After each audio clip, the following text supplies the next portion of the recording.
The Princess and the Goblin, Chapter 12. A short chapter about Chpt. Chpt spent many nights in the mine. His father and he had taken Mrs. Peterson into the secret, for they knew Mother could hold her tongue, which was more than could be said of all the miners' wives. But Chpt did not tell her that every night he spent in the mine, part of it went in earning a new red petticoat for her. Mrs. Peterson was such a nice, good mother. All mothers are, more or less. But Mrs. Peterson was nice and good all more and no less. She made a little heaven in that poor cottage on the hillside for her husband and son to go home to, out of the dreary earth in which they worked. I doubt if the princess was very much happier even in the arms of her huge great-grandmother than Peter and Chpt were in the arms of Mrs. Peterson. True, her hands were hard and chapped and large, but it was with work for them, and therefore, in the sight of the angels, her hands were so much the more beautiful. And if Chpt worked hard to get her a petticoat, she worked hard every day to get him comforts which he would have missed much more than she would a new petticoat even in winter. Not that she and Chpt ever thought of how much they worked for each other. That would have spoiled everything. When left alone in the mine, Chpt always worked on for an hour or two first, following the load, which according to Glump would lead at last into the deserted habitation. After that, he would set out on a reconnoitering expedition. In order to manage this, or rather the return from it, better than the first time, he had bought a huge ball of fine string, having learned the trick from Hop-o'-my-Thumb, whose history his mother had often told him. Not that Hop-o'-my-Thumb had ever used a ball of string. I should be sorry to suppose so far out in my classics, but the principle was the same as that of the pebbles. The end of this string he fastened to his pickaxe, which figured no bad anchor, and then, with the ball in his hand, unrolling as he went, set out in the dark through the natural gangs of the goblins' territory. The first night or two, he came upon nothing worth remembering, saw only a little of the home life of the cobs in the various caves they called houses, failed in coming upon anything to cast light upon the foregoing design, which kept the inundation for the present in the background. But at length, I think on the third or fourth night, he found, partly guided by the noise of their implements, a company of evidently the best sappers and miners amongst them, hard at work. What were they about? It could not well be the inundation, seeing that had in the meantime been postponed to something else. Then what was it? He lurked and watched, every now and then in the greatest risk of being detected, but without success. He had again and again to retreat in haste, a proceeding rendered the more difficult that he had to gather up his string as he returned upon its course. It was not that he was afraid of the goblins, but that he was afraid of their finding out that they were watched, which might have prevented the discovery at which he aimed. Sometimes his haste had to be such that, when he reached home toward morning, his string, for lack of time to wind it up as he dodged the cobs, would be in what seemed the most hopeless entanglement. But after a good sleep, though a short one, he always found his mother had got it right again. There it was, wound in the most respectable ball, ready for use the moment he should want it. "I can't think how you do it, Mother," he would say. "I follow the thread," she would answer, "just as you do in the mine." She never had more to say about it, but the less clever she was with her words, the more clever she was with her hands, and the less his mother said, the more Chpt believed she had to say. But still, he had made no discovery as to what the goblin miners were about. Chapter 13. The Cob's Creatures. About this time, the gentlemen whom the king had left behind him to watch over the princess had each occasion to doubt the testimony of his eyes, for more than strange were the objects to which they would bear witness. They were of one sort creatures, but so grotesque and misshapen as to be more like a child's drawings upon his slate than anything natural. They saw them only at night, while on guard about the house.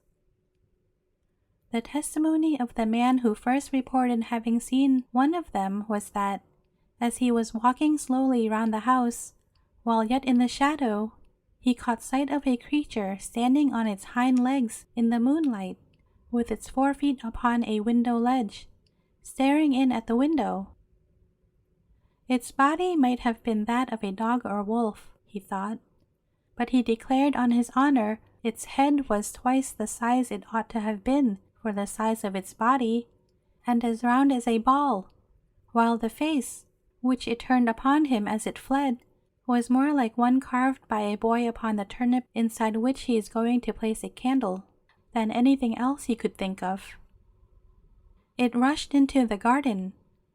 He sent an arrow after it, and thought he must have struck it, for it gave an unearthly howl, and he could not find his arrow any more than the beast, although he searched all about the place where it vanished. They laughed at him until he was driven to hold his tongue, and said he must have taken too long a pull at the ale jug, but before 2 nights were over, he had one to side with him, for he too had seen something strange, only quite different from that reported by the other. The description the second man gave of the creature he had seen was yet more grotesque and unlikely. They were both laughed at by the rest. But night after night another came over to their side, until at last there was only one left to laugh at all his companions. 2 nights more passed, and he saw nothing, but on the third he came rushing from the garden to the other 2 before the house, in such an agitation that they declared, for it was their turn now, that the band of his helmet was cracking under his chin with the rising of his hair inside it. Running with him into the part of the garden which I have already described, they saw a score of creatures, to not one of which they could give a name, and not one of which was like another, hideous and ludicrous at once, gambolling on the lawn in the moonlight. The supernatural, or rather subnatural ugliness of their faces, the length of legs and necks in some, and the apparent absence of both or either in others, made the spectators, although in one, consent as to what they saw, yet doubtful, as I have said, of the evidence of their own eyes and ears as well. For the noises they made, although not loud, were as uncouth and varied as their forms, and could be described neither as grunts, nor squeaks, nor roars, nor howls, nor barks, nor yells, nor screams, nor croaks, nor hisses, nor mews, nor shrieks, but only as something like all of them mingled in one horrible dissonance. Keeping in the shade, the watchers had a few moments to recover themselves before the hideous assembly suspected their presence, but all at once, as if by common consent, they scampered off in the direction of a great rock, and vanished before the men had come to sufficiently to think of following them. My readers will suspect what these were, but I will now give them full information concerning them. They were of course household animals belonging to the goblins, whose ancestors had taken their ancestors many centuries before from the upper regions of light into the lower regions of darkness. The original stocks of these horrible creatures were very much the same as the animals now seen about farms and homes in the country, with the exception of a few of them, which had been wild creatures, such as foxes, and indeed wolves and small bears, which the goblin, from their proclivity toward the animal creation, had caught when cubs and tamed. But in the course of time, all had undergone even greater changes than had passed upon their owners. They had altered, that is, their descendants had altered, into such creatures as I have not attempted to describe except in the vaguest manner, their various parts of their bodies assuming, in an apparently arbitrary and self-willed manner, the most abnormal developments. Indeed, so little did any distinct type predominate in some of the bewildering results that you could only have guessed at any known animal as the original, and even then, what likeness remained would be more one of general expression than of definable conformation. But what increased the gruesomeness tenfold was that, from constant domestic, or indeed rather family association with the goblins, their countenances had grown in grotesque resemblance to the humans. No one understands animals who does not see that every one of them, even amongst the fishes, it may be with a dimness and vagueness infinitely remote, yet shadows the human. In the case of these, the human resemblance had greatly increased. While their owners had sunk toward them, they had risen toward their owners. But the conditions of subterranean life being equally unnatural for both, while the goblins were worse, the creatures had not improved by the approximation, and its result would have appeared far more ludicrous than consoling to the warmest lover of animal nature. I shall now explain how it was that just then these animals began to show themselves about the king's country house. The goblins, as Chpt had discovered, were mining on, at work both day and night in divisions, urging the scheme after which he lay in wait. In the course of their tunneling, they had broken into the channel of a small stream, but the break being in the top of it, no water has escaped to interfere with their work.